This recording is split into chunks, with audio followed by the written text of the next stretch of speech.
rappelle que cette assemblée est filmée et fait l'objet d'une retransmission par Internet. Ainsi, les débats qui s'y tiendront ont un caractère public. Je vais maintenant laisser la parole à Gérard Van Kemmel, président du comité des rémunérations. C'est simplement dû au fait que M. Weber a été élu en cours d'année au poste de président du conseil d'administration.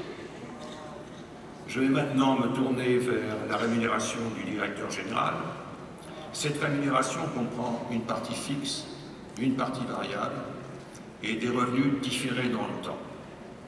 Pour ce qui concerne la partie fixe, cette partie fixe a été réévaluée l'année dernière, en 2011, et ne sera pas modifiée en 2012. Pour ce qui concerne la partie variable, cette partie variable devait être fondée en fonction du niveau d'atteinte des critères qui sont listés, et il y en avait 5 au titre de 2012. L'atteinte des objectifs financiers, l'amélioration de la recherche et du développement, l'organisation du groupe, le plan stratégique et la motivation des salariés et l'image du groupe.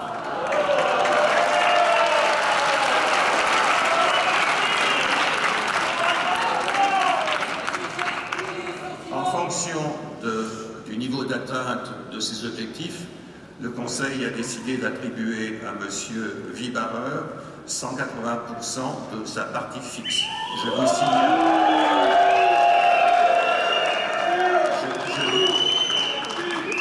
signale que ce pourcentage peut aller de 0 à 200% et que ce même pourcentage a été retenu pour l'année 2013. Et vous voyez aussi qu'il y a une continuité dans les critères qui ont été retenus pour l'année 2013. Je voudrais vous rappeler un certain nombre de faits quand même. Les résultats financiers 2012 étaient en ligne avec le budget. Le chiffre d'affaires a cru de 0,5% en 2012 à taux de change constant, alors qu'il y a eu une perte de chiffre d'affaires en 2012 due à la générification de 1,3 milliard. La partie du chiffre d'affaires qui est encore sujet à générification représente 6,4%, alors qu'elle représentait 27,4% en 2008. En 2008, la perte potentielle de chiffre d'affaires due à la générification représentait 8 milliards d'euros par an.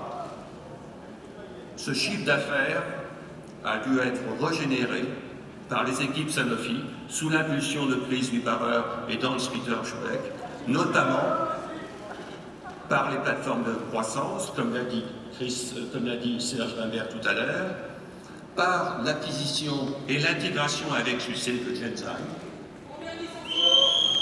l'évolution positive de la recherche et du développement a également été importante, puisque 9 approbations et 6 soumissions de dossiers d'enregistrement ont été faites entre février 2012 et février 2013, et qu'il y a 18 lancements de nouveaux médicaments et de nouveaux vaccins d'ici 2015.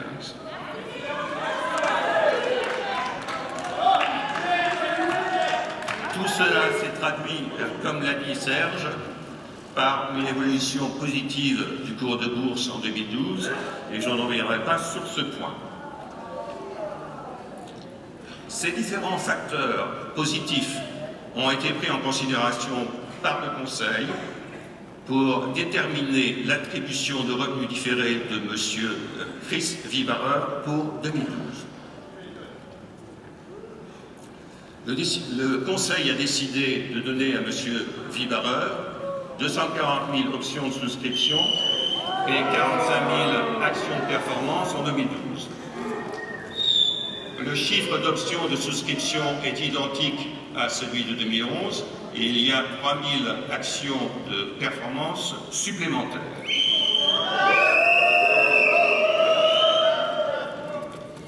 L'ensemble des éléments de rémunération du directeur général le place parmi les dirigeants des sociétés du CAC 40 les mieux rémunérés.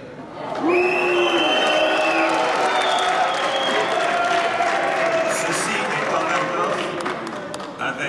est en cohérence avec l'importance et la performance de Sanofi sur ce marché. Je voudrais simplement vous informer que la rémunération de M. Wibarer se situe dans le dernier quart des 12 plus grands groupes pharmaceutiques mondiaux, alors que la capitalisation et le chiffre d'affaires de Sanofi se situent au 5e et au 6e rang. La manière dont les actions de performance ont été utilisées au cours de ces dernières années a été remaniée d'une manière profonde, puisqu'on voulait effectivement limiter la dilution pour les actionnaires. On voulait également faire en sorte que des conditions de performance soient mises en place, que ce soit pour les options ou les actions de performance.